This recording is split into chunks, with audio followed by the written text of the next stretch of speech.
வணக்கம்.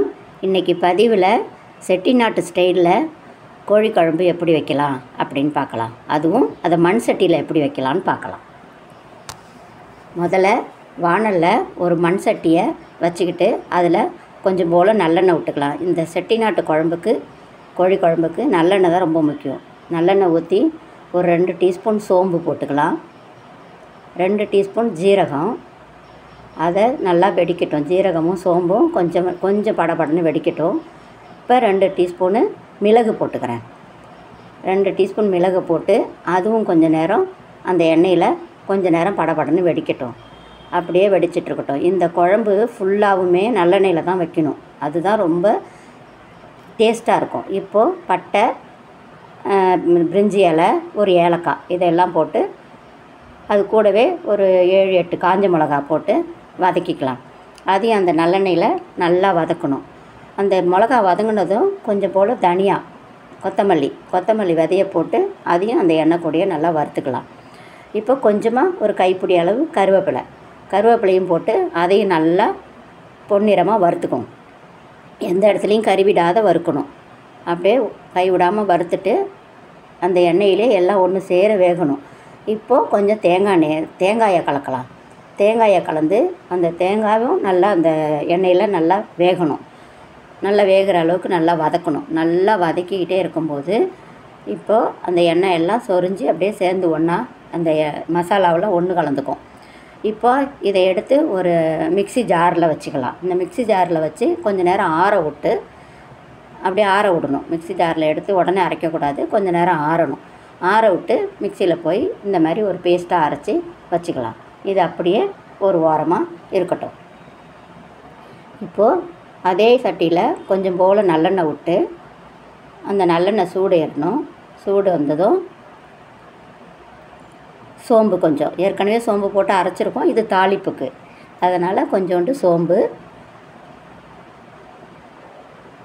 ஒரு பட்டை, ஒரு சிறு துண்டு பிரிஞ்சி இலை, ஒரு ஏலக்காய் இதையும் போட்டு அப்படியே நல்லா அந்த எண்ணெயில் வதக்கிக்கலாம். வதங்கினதுக்கப்புறம் வெங்காயத்தை நீல வாக்கில் ஒரு 2 வெங்காயம், நல்லா பெரிய வெங்காயமாக 2 வெங்காயம் எடுத்து நீல வாக்கில் கட் பண்ணி வச்சுக்கிட்டு அந்த வெங்காயத்தை அதில் போட்டு வதக்கணும். வெங்காயம் வதங்கிட்டு இருக்கும்போது கொஞ்சோண்டு கருவேப்பிலையும் அதிலே போட்டுக்கலாம். இதெல்லாம் தாளிப்புக்கு. அது கூட போட்டு நல்லா வறுத்துக்கணும். நல்லா வதக்கிக்கிட்டு இந்த வெங்காயம் நல்லா கொஞ்சம் பொன்னிறமாக மாறணும். கண்ணாடி பதத்துக்கு வரக்கூடாது. அதையும் தாண்டி கொஞ்சம் நல்லா வதங்கணும். நல்லா வதங்கினதுக்கப்புறம் தான் அது கூட நல்லா பொன்முருவலாக வதங்கட்டும். வதங்கினதும் இஞ்சும் பூண்டும் அரைச்சி நல்லா பேஸ்ட்டு மாதிரி வச்சுருக்கேன். அந்த இஞ்சி பூண்டு பேஸ்ட்டை அது கூட நல்லா கலந்து அந்த வெங்காயத்து கூடயே எல்லாம் ஒன்று சேர இருக்கிறது போல் அந்த பச்சை வாசனை போகணும். அந்த இஞ்சியோட வாசனையும் பூண்டோட வாசனையும் போகிற அளவுக்கு நல்லா அந்த நல்லெண்ணெயிலே வதக்கிக்கலாம். நல்லா வதங்கினதுக்கப்புறம் இந்த நேரம் கொஞ்சம் எண்ணெய் நல்லா அது கூட எல்லாமே சேர்ந்து ஒன்று போல் ஆகிடும். ஆனதுக்கப்புறம் 2 தக்காளி, நல்லா பழுத்த தக்காளியாக 2 தக்காளி எடுத்து குட்டி குட்டியாக கட் பண்ணி அந்த தக்காளியும் அந்த வெங்காயத்து கூடயே போட்டு நல்லா வதக்குறேன்.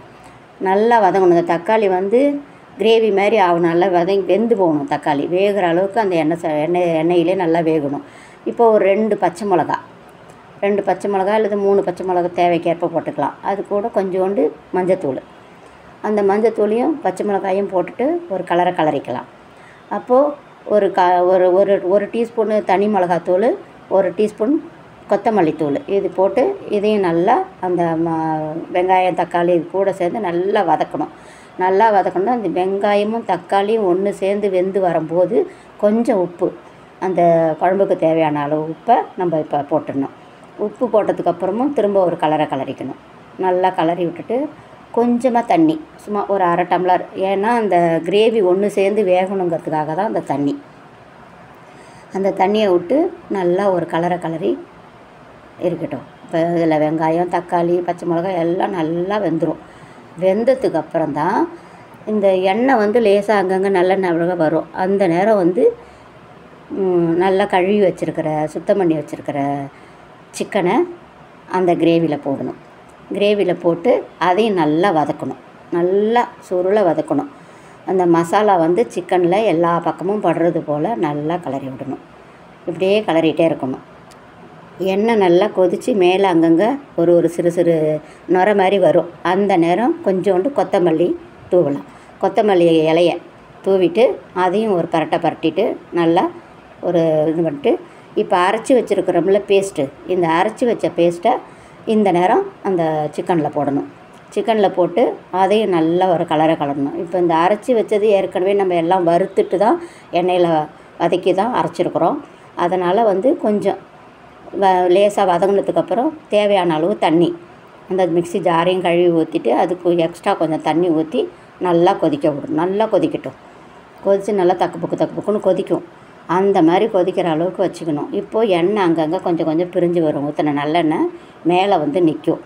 இந்த மேலே நிற்கும்போது கொஞ்சம் கருவேப்பிலை அதில் போட்டுடலாம். பச்சை கருவேப்பிலை அந்த நேரம் கொஞ்சம் போடணும்.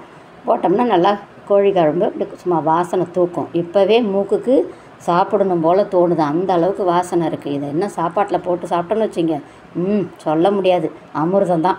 அந்த அளவுக்கு இருக்குது வாசனை. இது எல்லாருமே செஞ்சு பாருங்கள். சூப்பராக இருக்கும். நல்ல சுவையாகவும் இருக்கும். ஏன்னா மண் சட்டியில் வைக்கிறோம், சுவையாக இருக்கும். நன்றி. அடுத்த பதிவில் சந்திக்கலாமா?